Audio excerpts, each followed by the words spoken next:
ನಮಸ್ಕಾರ. ಎಲ್ಲರಿಗೂ ನಮಸ್ಕಾರ. Can we have a good claps from everybody? Can you all stand up?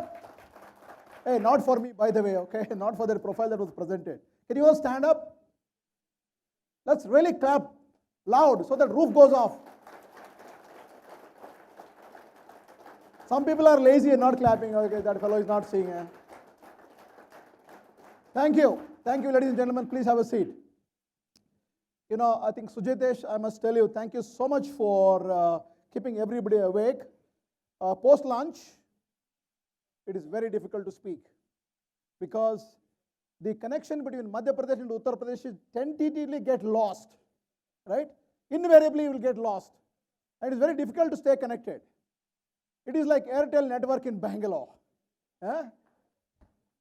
Sorry, now if anybody is from Airtel, please don't mistake me. But that's the reality, by the way. So, okay, just to get a glimpse of who all are in the room. Principals of colleges, directors, deans, vice chancellors, lovely. The heads of the departments of various colleges, excellent. And my dearest and most wonderful people, placement officers. Lovely, lovely. It's a pleasure and a delight to be here with all of you. Shiva was talking about the ICT Academy. 7 years ago, when ICT was still in the infant stages of building a mammoth infrastructure and organization, I was invited to go to Coimbatore. I saw what ICT is capable of and what ICT's potential was at that time. We had about 1,000 odd people in one hotel in Coimbatore. It was incredible event. And I was the only non-Tamil guy in the entire group. I thought I got ragged, but I must tell you, I was showered with a lot of blessings and good wishes from everybody from Tamil Nadu. I'm really grateful to Shiva and Anbu for everybody and calling me and making me part of the ICT Academy. Thank you so much. Now, you know, let's talk about the education is key to success, and teachers make a lasting impact on the life. In this room, we are filled with teachers. Our teachers can change the lives just with right mix of chalk and challenges. And there is no knowledge without a guru. So, this auspicious gathering of all gurus, I present my sincere pranams to all of you. So, it's very important to have your GPS in the right place. Guru positioning system. Yeah? So, now, everybody has spoken since morning. Most of it will be repetitive. Pardon me for, because this is the knowledge that we have. All my good friend from DXC is here, Microland, my friend is here, and several others are there. What more we can communicate to you? We can keep on talking the same thing time and again, old wine in a new bottle, just to make sure to reiterate that it gets into some of our heads, and we go back to colleges and implement few of some of these new elements that we are talking about, because it really comes from the pain that we go through in the industry. And that's the reason, actually. So we are in a world, what I call as a Hubo world. If I ask you a question, what is India known for in the last 30 years? Anybody? What is India known for in the last 30 years? Just go and shout yourself, yeah. IT, software, politics. Let me tell you, India is actually known as the back office for the world.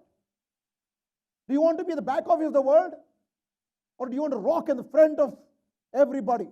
It's time we change the brand image of this country from a mere back office operations to a truly global leader in the technology space. That is very, very important for us to transition and change the brand image of the country.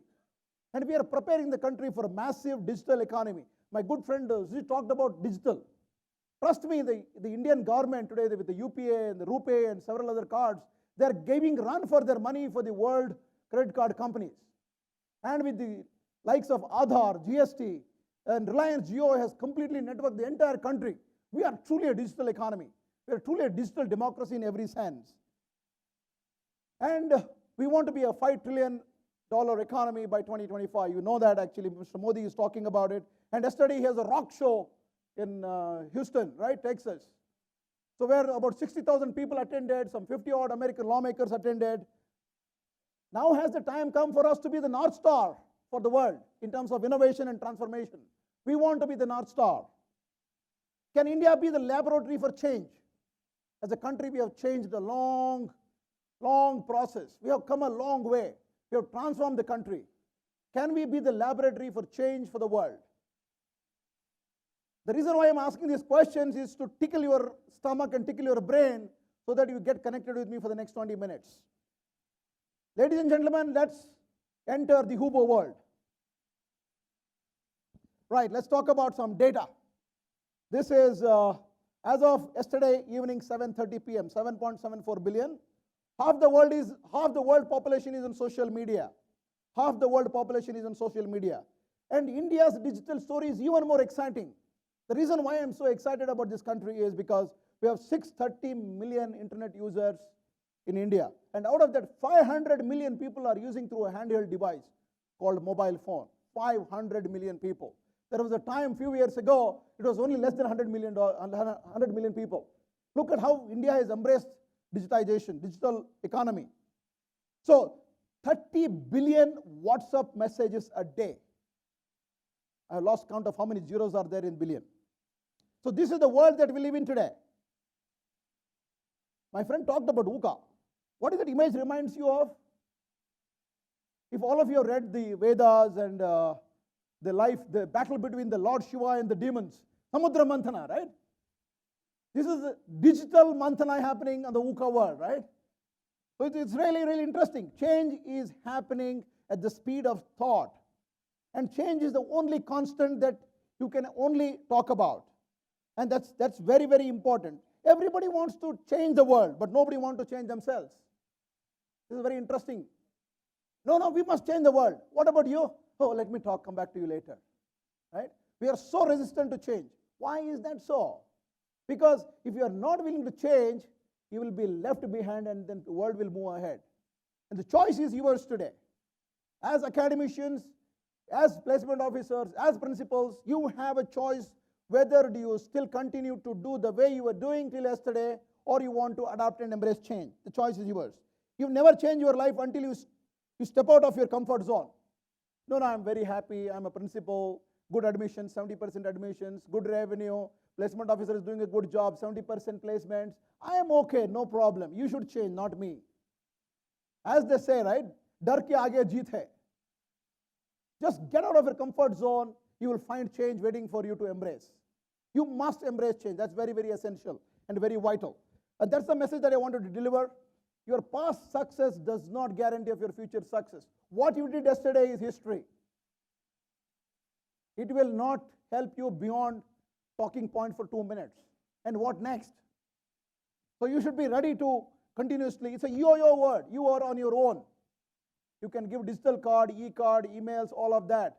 If the industry is not able to absorb the talent that you're delivering to us, if you're not finding it very exciting, challenging, to give them challenging assignments, to challenge their abilities, we'll find it very difficult. So it's a yo-yo word. New age of machines have arrived. Sophia, Alexa, Watson, Siri. You think they're taking away our jobs? Actually, no. 30 to 40% of jobs will undergo transformations. Job loss maybe for the people who are not willing to change. But for many who wants to change, there will be hundreds and hundreds of jobs available. I'll show you in the next slide. Oh, this is my lovely slide. I just picked it up from the Zeno conference just recently concluded. Once upon a time, India, the country, was known as Sone ki Chidiya. I'm sure some of you gray-haired people will remember. Once upon a time, we were, during the 1700s, our GDP was about 30%. The India's GDP was about 30%. And now you see where we are, the developing economy. We are definitely there. But it's very, very important for us to move forward and embrace. As they say, India is the cradle of human race, the birthplace of human speech, the mother of history, the grandmother of legend, and the great-grandmother of tradition. That's about India by a foreigner. India is the origin of knowledge. It is the land of Nalanda, the land of enlightenment, the land of greatest monks. So, we have an opportunity right now in front of us, in our hands. We want to be the Sone ki Chidiya again for the world. We have a choice to change and embrace and move on. Right, look, again, India. This is something very, very exciting. I get goosebumps when I talk about these particular aspects.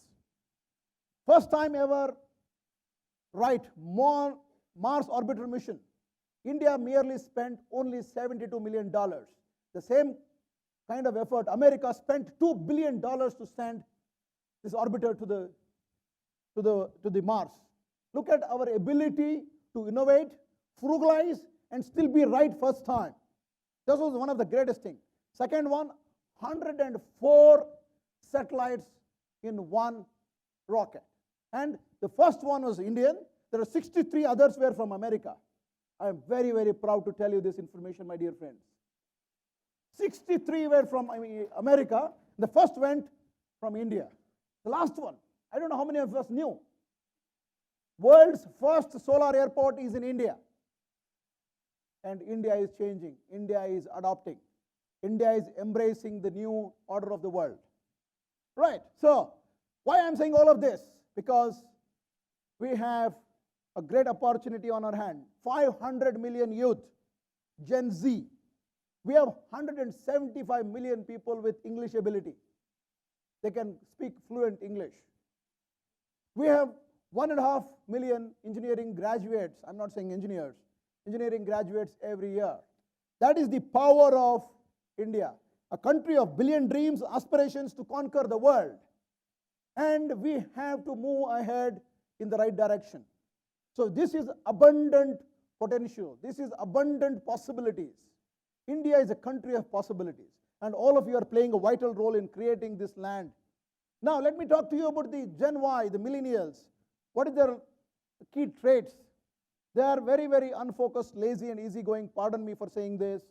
But they need instant gratification. Sense of entitlement. Everything is a sense of entitlement. I need this, period. Whether you're getting it or not. I tell my son is 13-year-old, he was telling me that, I was telling him stories. Look, I had only one pair of pant and shirt when I was going to the college, school. My father couldn't afford and all that stuff. You know what he said? Cut your crap. You are my father, you should give me what I want, period. Stop your stories, buddy. Period. That's it. That's it. No question asked beyond that, right? So that's how it is. Does not like advices. You can't preach to them. They'll say, show me. Then I will do. Don't preach it to me. Looks like there are a lot of people to preach, buddy. Come, sit, work with me. So that's how it works. The fast food generation, looking for instant gratification, unprepared for the big change. The next slide I'll tell you why it is so. Now we're talking about skill revolution. Since morning we have spoken about so many skills.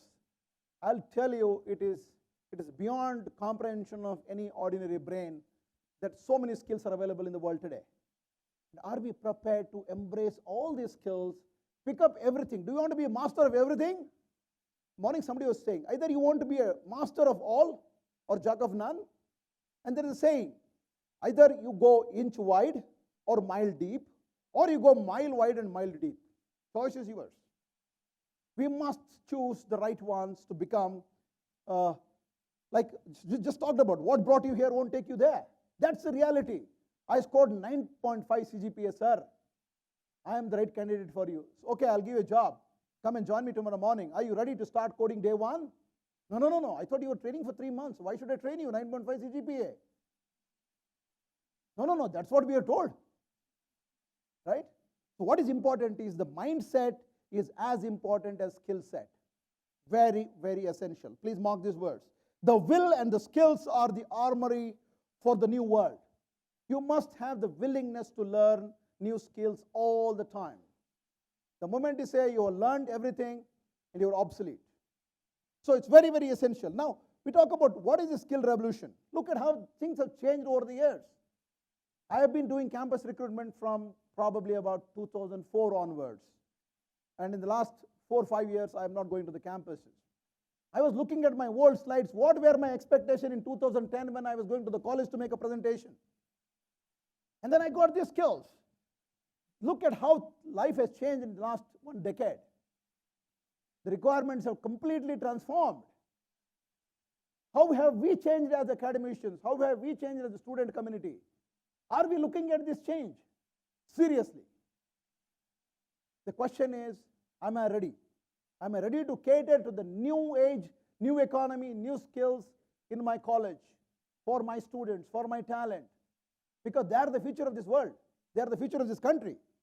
So Expectations are changing dramatically, rapidly, without you realizing what is going behind the scenes, behind what is happening in the technology space. Right, now let's talk about the real data. You may not believe me. Oh, no, you're already only talking in air. Come on, show me the data. Here is the data. Look, I was part of the NASSCOM Skills Development Council, and we worked on defining the skills and roles and for several B schools and several other streams in management. Look, in the services, I'm talking only about services companies, all right? The employability quotient over the years is actually declining. We were hoping when we were discussing, the graph will be upwards, that we will evolve, we will change, we will transform this country through the academics, through the skill development initiatives. My dear friends, very sorry to say we are seeing a declining trend. And I'm not blaming only you. There is a collective responsibility of everybody, including the learners and the teachers, right? So look at this particular graph, just simple comparison between America and India. The data is very, very, very difficult to digest, but that's the reality. Reality is always very harsh, right? So what do we do with this data? Do we sleep over it? Do we mull over it? Do we forget after the event and then go back to college and do what we were doing every day? I want all of you to please be mindful of this aspect and go back and convene a meeting and say, what can we do as professors? It's a humble request to all of you. Now, what are the industry challenges? You saw the India, we saw the world, we saw the challenges. What is industry facing as a challenge? Not necessarily from academia, but from the world of technology. Unprecedented technology disruption at the speed of thought. We already talked about several of this. I think these are all just alphabets for me. AI, ML, IoT, AR, VR, MR, blockchain, and I don't know what else is there. My dear good friend from DXC can tell you many more technologies. There is a war out there. War for jobs and technology. Will it replace tasks or jobs? In my firm view, technology will replace the tasks and not the jobs. Please remember this. They will only replace tasks and not the jobs. Don't worry, don't be psyched about the technological development, but prepare yourself for the technology that you are seeing in front of your eyes. Wants to work with bots or people? You have a choice, your students have a choice. Probably next session that Shiva will have will not call Nagan and Sujit. He will call bots. They will tell you just like that, right? So we are not required. He doesn't have to arrange all transport, this, all this stuff. Just bring a bot. They will talk to you. Do you like talking to bots or you want to talk to people? Choice is yours. Embracing digital transformation to remain relevant. There are huge threats actually dangling in front of our eyes. Huge threats. If I am not reinventing myself, 40% of the employees in every company today needs to reinvent and find new skills. If you have an old age skill and you're not willing to change, probably you are not wanted in the world. That is the reality. Shortage of highly skilled talent. This is raw data. First quarter in the Indian IT industry alone recruited 85,000 people in one quarter. But whereas there were 250,000 jobs available for which talent is not there. And we produce 1.5 million engineering graduates every year. What are we talking? Why is this dichotomy? We have talent, we have jobs. Talent is not ready for the job. And companies are not able to hire. What's happening? I don't think we will have good sleep tonight. I don't think we will have sleep in this room right now. Shed away that sleep if that is there. It's very, very important. Digital human models have already arrived. For example, in my company, all the leave application is not by manual intervention. Everything will be done by the bot. Bot answers all the questions that people have, new joinees. I don't need to be there. So how did industry evolve a model to develop talent that is being given from the academia? We are hiring from academia. What is that we have done? What we have done is there are parallel universities that we have created. Close to 12 to 24 weeks of intense training. Average training cost is about 300 crore for a large company. Extensive investments on skills and capability development, so on and so forth. OJT, mentoring, monitoring, and coaching, contests, skill enhancement programs, and so on and so forth. Companies have to do so many things, guys, because it's very, very important for us to remain relevant, for us to serve our customers, to get 5 out of 5 customer satisfaction rating. You better train your people better. There is no other choice, right? That's the hard reality. This is how industry decided. Now I want to share with you our model. I represent a company called GlobalEdge Software. We're an embedded software services company. We hire people from typically the tier 2, tier 3 cities from within Karnataka and southern states, and we take them to a rigorous 6 months of almost like an imprisonment sort of an environment where they go through completely developing something called a URL mechanism. First, you have to unlearn, relearn, and then learn. Morning, my good friend was talking about from DXC, URL is mandatory for all our people. And today I'm telling you, I'm so proud to present to you, we are the best embedded software services company in the world, and our people are completely in great demand everywhere. So this is our model. Now, as teachers, do you know who is your enemy? How do you prepare yourself for the future skills? Your enemy is not the neighboring college that you are there.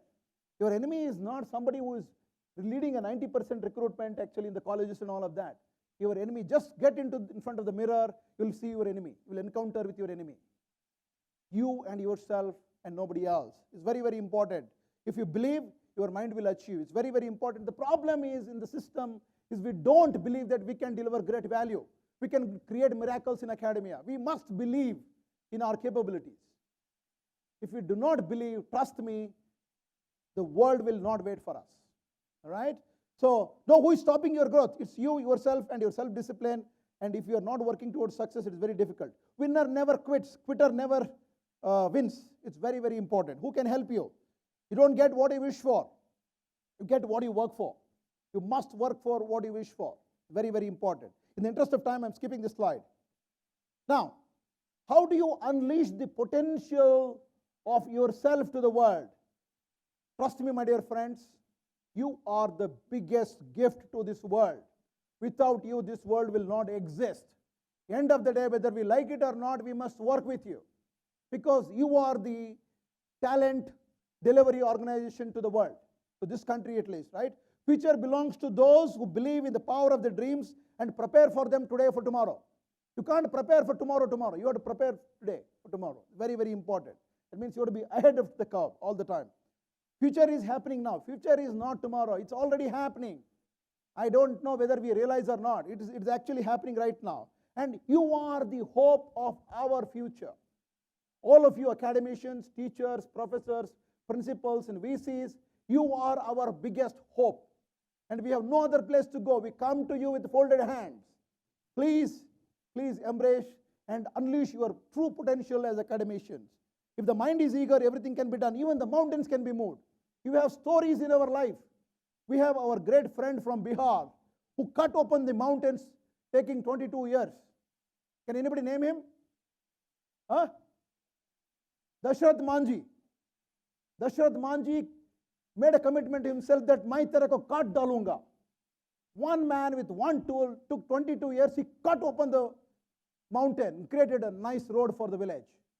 And that is the power. If you make up your mind, you can actually move mountains. I can tell you several examples, because already time's up actually. They're really not happy with me. All the power in the universe is already bestowed upon you. This is my Swamiji Vivekananda has said. All you need to do is ignite your potential. Just ignite the potential and miracles will happen. Trust me, take my words. Now in a nutshell, this is my last but one slide. We have many degrees but less common sense. Next generation is busy without any business. We have become rich but very poor mindset. We have wider roads, narrow viewpoints. We have taller buildings and shorter tempos, right? Technology connects us who are away from us. Technology takes away people who are close to us, right? We have guided missiles but filled with misguided men. So what choice do you have, my dear friends? Let me show you the choice that you have. Change is ahead. Please challenge yourself every day. Adapt to the changing environments. Nurture the environment around you. Nurture the students around you. Nurture teachers around you. Nurture the society around you. Guide everybody. You have experience, you can guide people. It's very, very important. Last but not the least, energize the world with your energy if you have left something in you. Thank you so much. Ladies and gentlemen, really, really appreciate your valuable time. Thank you.